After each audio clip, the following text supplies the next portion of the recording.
인구조사를 끝냈고 진배치와 행군 순서를 정했습니다. 성막을 보호하고 제사장을 도와서 실질적으로 이스라엘의 거룩성을 지켜나가는 일에 핵심 역할을 해야 할 레위 지파에 대한 인구조사, 특별히 레위의 세 후손, 고핫 자손, 게르손 자손, 또 무라리 자손이 각각 맡은 임무도 다 부여했습니다.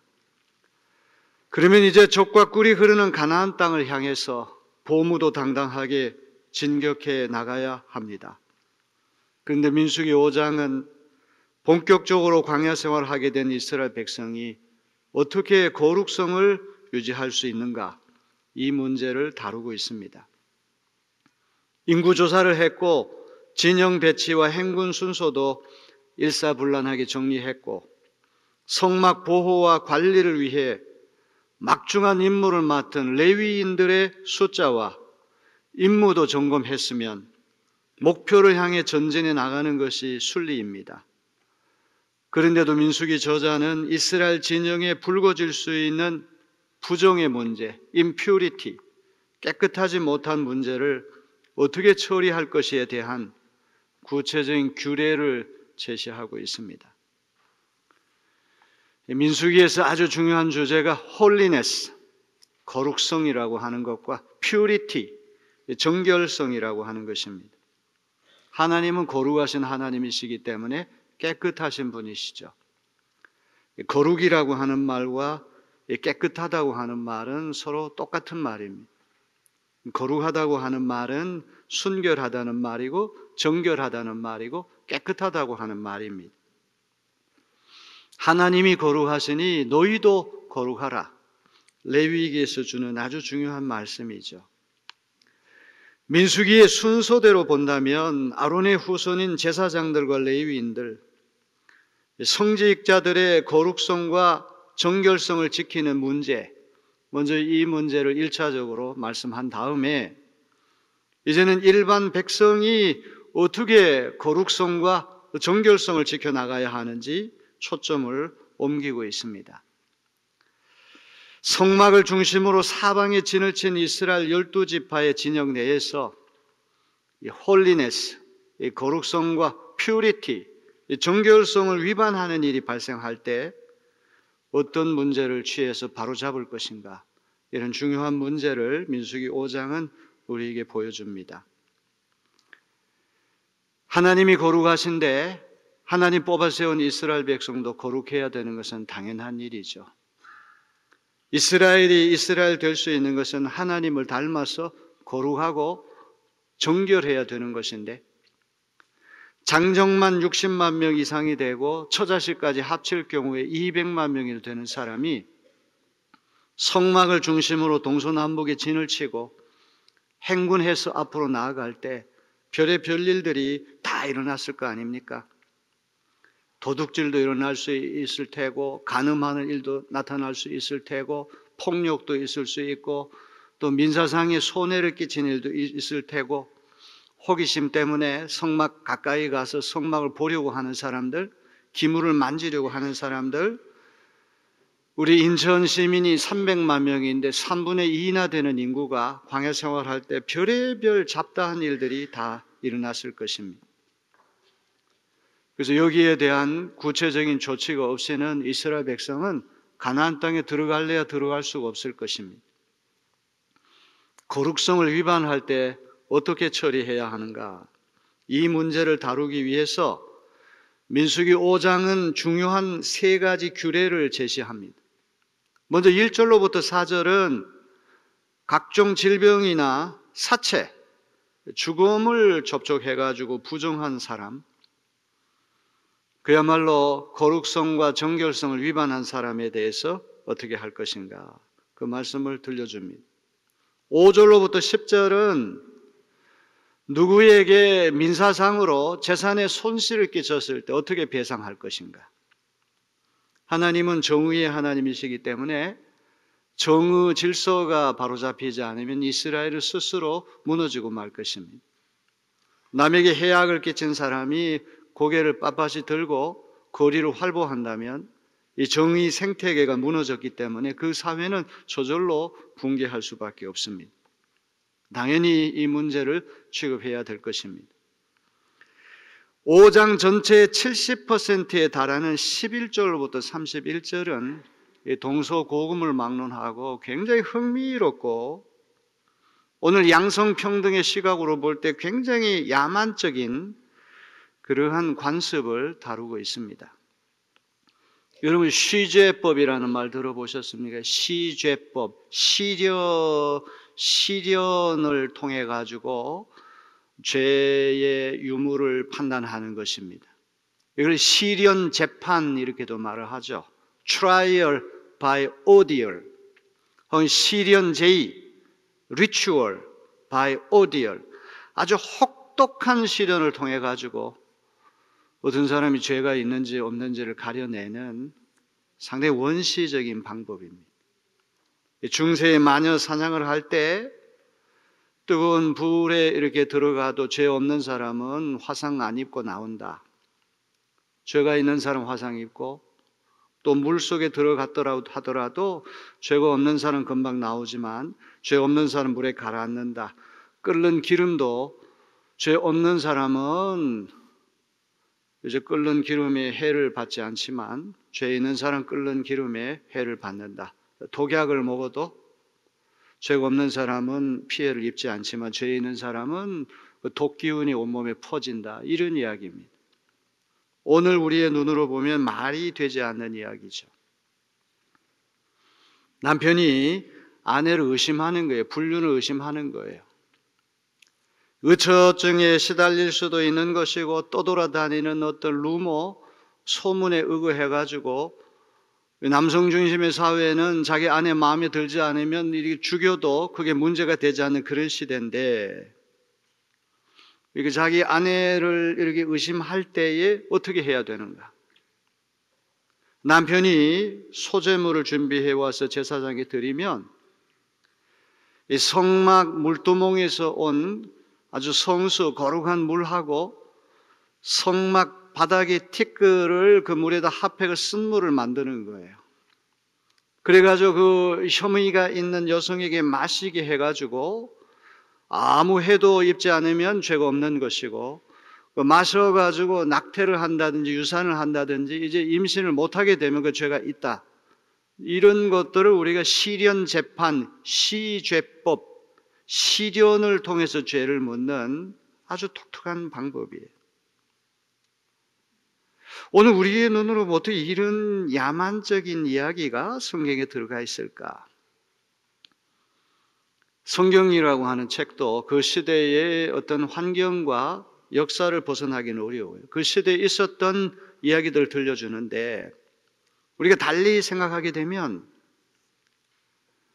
함부로 의심 하나만 가지고 자기 아내를 죽일 수 있던 그런 시대에 어떤 의식법 절차를 통해 가지고 이제 일을 하게 했다고 하는 것은 나름대로 여성의 인권을 보호하는 측면도 있을 것입니다. 제가 이 문제를 가지고 곰곰이 좀 묵상을 해봤는데 오늘날 거짓말 탐지기와 같이 어떤 극한 공포심을 사회심리학적 극한 공포심을 심어줘가지고 쓴물을 마시기 전에 이미 죄 있는 사람은 무너지게 되는 것이죠.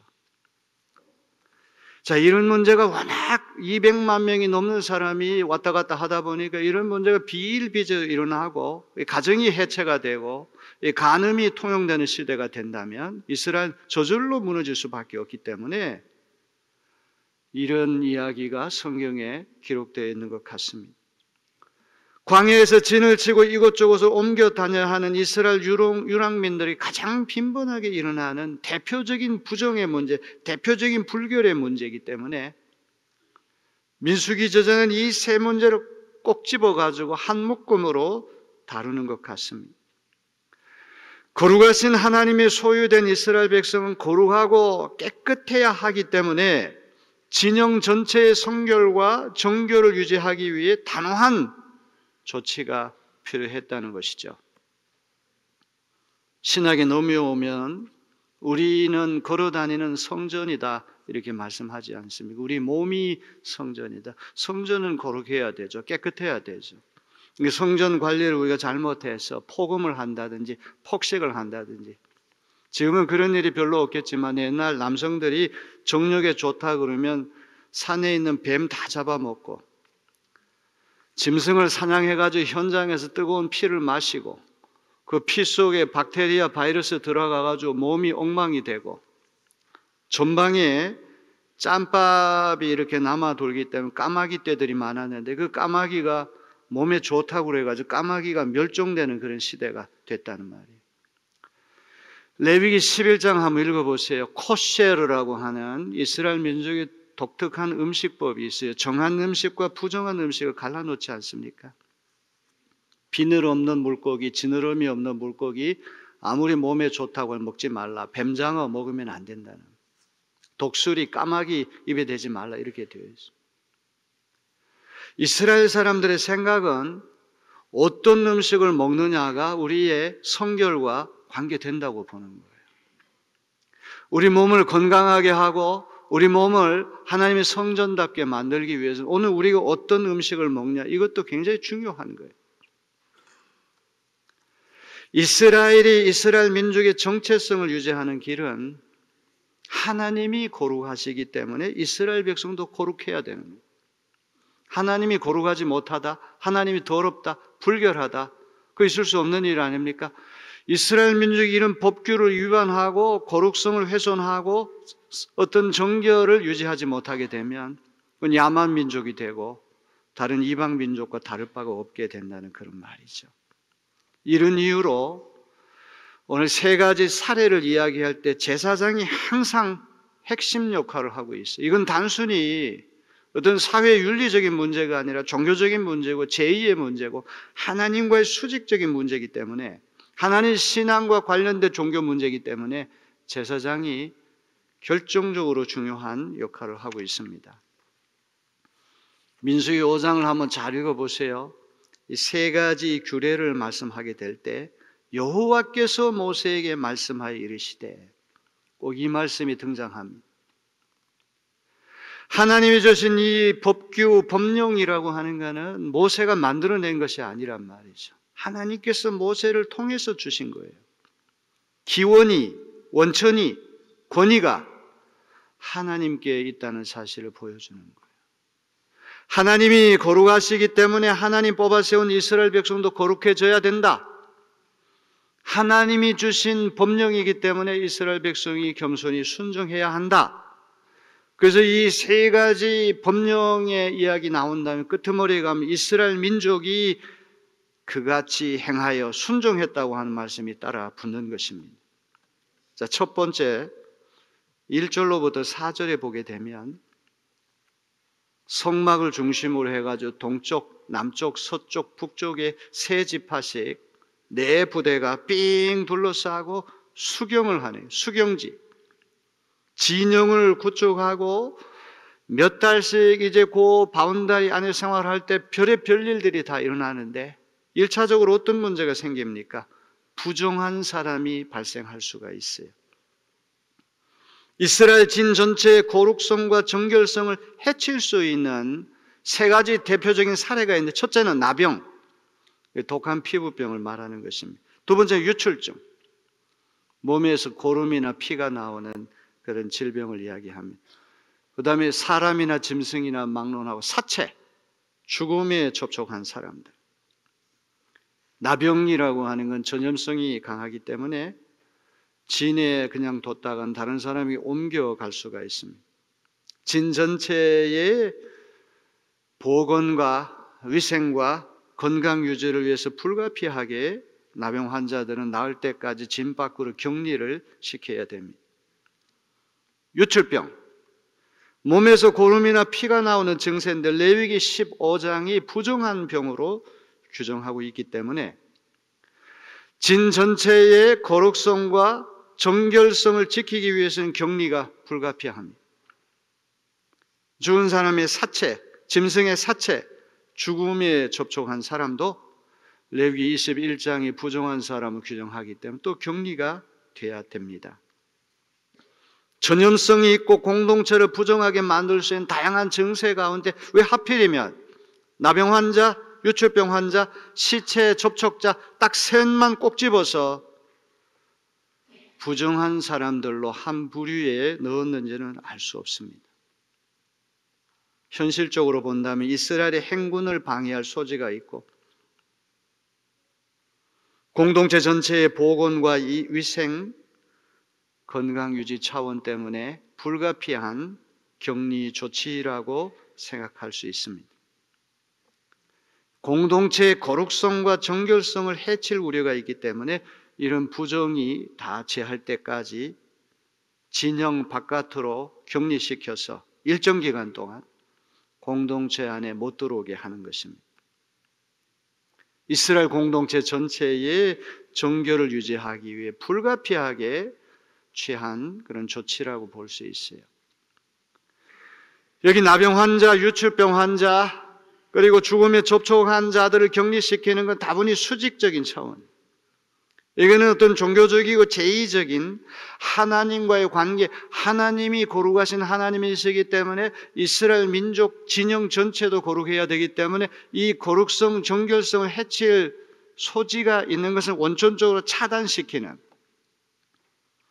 어떤 수직적인 하나님과 이스라엘 백성 사이의 수직적인 차원에서의 종교적이고 제의적인 그런 문제라고 볼 수 있습니다. 그 다음에 이제 5절로부터 10절은 이게 수평적인 차원에서 이웃과 이웃의 관계에서 윤리 도덕적으로 비행위, 악행이 일어날 수가 있습니다. 위로 하나님과의 관계에서 거룩하고 깨끗해져야 하는 이스라엘 백성, 이제 아래로 이웃과의 관계에 있어서도 윤리 도덕적으로 깨끗해야 되는 것이죠. 5절로 8절을 읽어보면은 민사상의 손해배상을 통한 이 속죄 문제, 배상 문제를 다루고 있습니다. 어떤 사람이 어떤 사람에게 물질적인 손해를 끼쳤어요. 그런데도 전혀 어떤 죄를 뉘우치지 않고 배상하지 않고 그냥 눈 감고 지나가 버리면 그 정의 생태계가 무너지기 때문에 안정과 질서가 파괴가 되고 이스라엘 나라는 저절로 무너질 수밖에 없습니다. 공동체의 안정과 질서와 정의 구현을 위해서 이 배상 문제는 너무나 중요한 것입니다.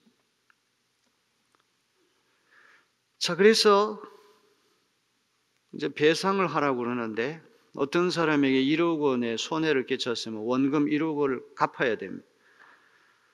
그 1억을 그대로 갚았으면 그 정도면 충분하지. 고대 사회에서 손실 보게 한 액수만 다 갚아도 그게 어디냐 이렇게 생각할 수 있는데 그걸로 그쳐서는 안 돼요. 20%, 5분의 1을 더 배상하라. 1억 원의 손실을 끼쳐서 1억 2천만 원을 배상하라 이렇게 되어 있어요. 거듭 말씀드리지만 200만 명이나 되는 사람, 우리 인천 인구의 3분의 2가 되는 사람들이 지금 이런 집단 생활을 할 때 이 정의 문제를 예사롭게 여기게 되면 공동체의 안정이 깨지고 질서가 깨지고 평화가 깨질 수 있기 때문에 눈 감고 넘어갈 수 있는 문제가 아니란 말이죠. 타인에게 해악을 끼치는 범죄는 그 타인을 지으신 하나님께 죄를 범하는 것이기 때문에 가볍지 않은 것이죠. 반드시 죄값에 상응하는 벌을 받아야 한다는 것입니다. 대단히 흥미로운 것은 실질적인 배상 절차를 밟기 전에 먼저 가해자의 정직한 자백이 선행되어야 한다는 사실이 중요해요. 당사자가 자신의 죄를 인정하지 않는데도 배상을 강요할 수는 없잖아요. 설령 어떤 압력 때문에 죄를 자백하지 않고 그냥 어쩔 수 없이 물질만 보상할 경우에 진정한 의미의 정의, 진정한 의미의 화해가 일어날 수 없기 때문에 먼저 가해자 쪽의 죄의 고백과 반성, 회개가 선행되어야 한다고 하는 것. 이게 굉장히 중요한 것입니다.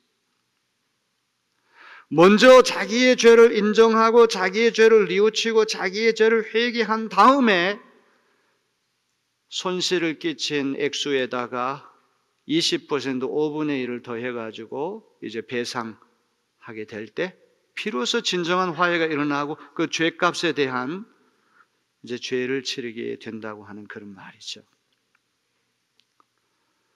자, 이 수천 년 전에 있게 된 이 율법 말씀인데 참 너무 흥미로운 그런 일이 많아요. 피해액을 물어주고 적절한 배상을 하려고 할 때 흥미로운 경우가 발생할 수 있습니다. 피해자가 죽어버렸어요. 피해자에게 갚아야 할 그런 원금하고 20%, 1억이면 1억 2천을 이제 누군가에게 갚아야 되는 그 사람이 세상을 떠나버렸어요. 피해자의 근종마저도 없어요. 아주 가까운 친척에게 대신 물어주면 좋을 텐데 그런 경우도 아닙니다. 이럴 때는 어떻게 해야 됩니까? 그 사람 죽고 가까운 친척도 없으니까 그걸로 끝났고 안 갚아도 되지. 그게 아니란 말이죠. 죄값을 하나님께 드려서 죄사함을 받아야 한다. 이렇게 되어 있어요. 하나님 눈에 보이지 않는 분이기 때문에 하나님께 배상한다는 것은 뭘 이야기할까요? 바로 이때 하나님을 대리해서 하나님과 이스라엘 백성 사이의 중보자 역할을 하는 제사장이 중요합니다.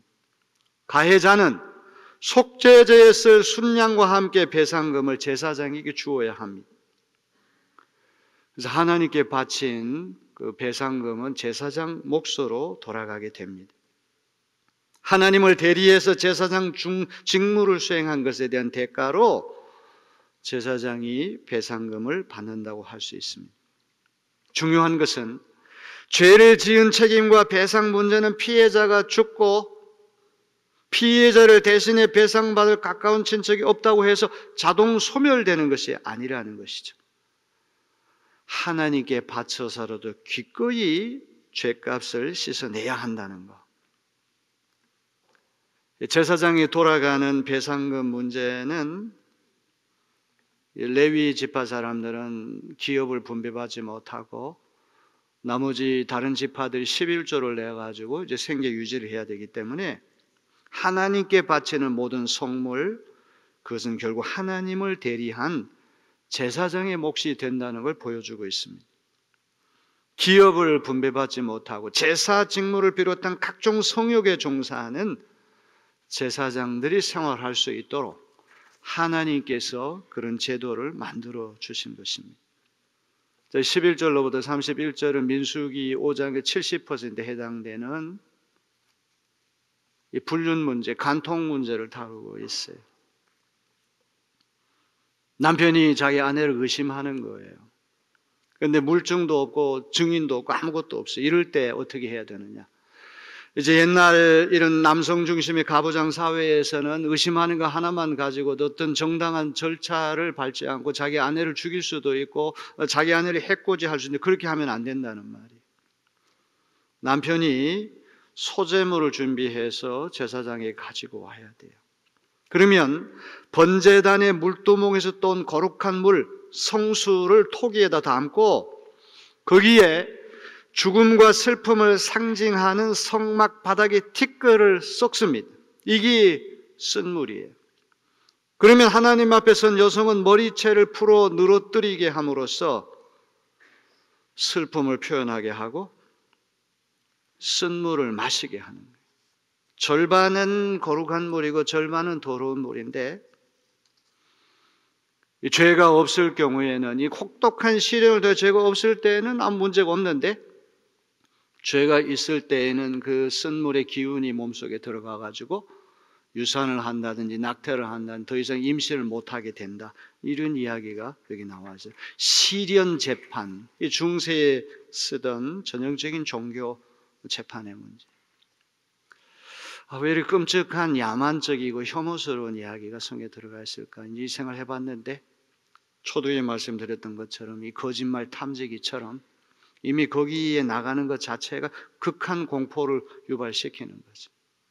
이런 것을 통해 가지고 어떤 가정이 해체가 되고 가정이 무너지는 것을 막으려고 하는 어떤 고육지책이 아니겠는가.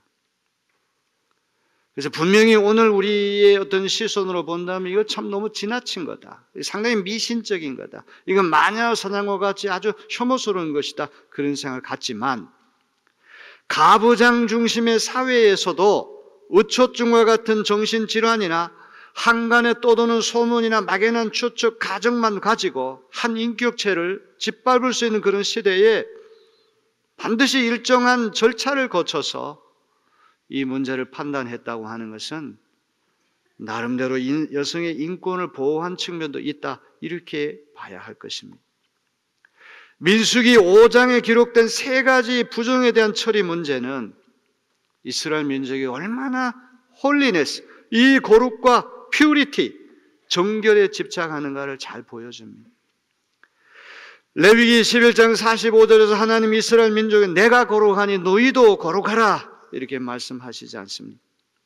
광야에서 진을 치고 장장 38년 동안 유랑 생활을 해야 할 이스라엘 민족이 부정하고 불의와 악덕에 물들어 전혀 이를 제재할 방법이 없다면 이스라엘 민족은 다른 야만 민족과 다를 바가 없고 하나님 뽑아 세운 민족답지 않게 되기 때문에 결국은 자동 소멸되고 말 그런 민족이 되는 것입니다.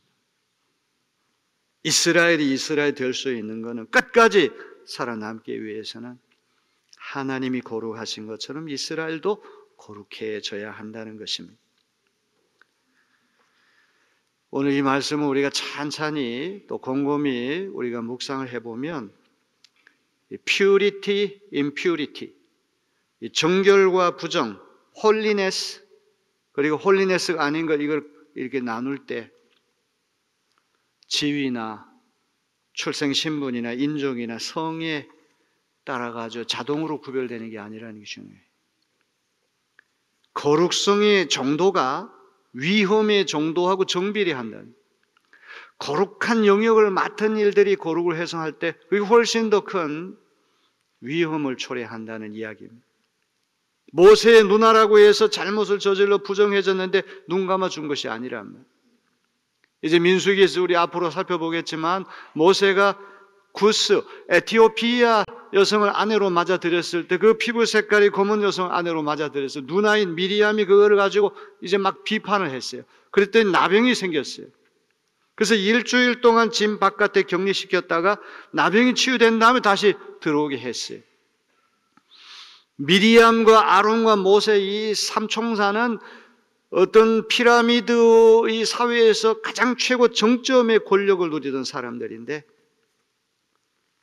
남성이냐 여성이냐 노인이냐 어린아이냐 신분이 높으냐 낮으냐 이것과 관계없이 똑같이 정결법을 어길 경우에 강력한 처벌을 받는다는 것을 보여주고 있습니다. 자, 이제 오늘 우리 이 말씀을 읽을 때 이 구약이라고 하는 말씀은 신약과 상호 보완적인 시각으로 읽어야 돼요. 예수님 현장에서 가늠하다 잡힌 여인의 죄를 용서해 주셨어요. 다 돌멩이 주고 죽이려고 했을 때 예수님 그 여인을 용서해 주셨어요. 나병 환자를 고쳐주셨어요. 12의 혈루증 앓던 전형적인 유출병을 앓는 여성인데 구약의 율법대로 한다면 예수님 그 여인과 접촉하면 안 됩니다. 그런 여인도 주께서 기꺼이 고쳐주시고 하나님의 자녀로 편입시켜 주셨어요. 거룩한 사람이 거룩하지 못한 사람이나 거룩하지 못한 물건과 접촉하면 부정해진다는 생각, 이 구약의 율법적인 생각인데 예수님은 거룩한 사람이 거룩하지 못한 사람과 접촉해서 거룩성을 상실하거나 훼손하는 것이 아니라 오히려 거룩한 사람이 거룩하지 못한 사람과 접촉하면 그 사람이 거룩해진다고 하는 훨씬 더 건설적이고 긍정적인 그런 시각을 우리에게 보여주고 있습니다.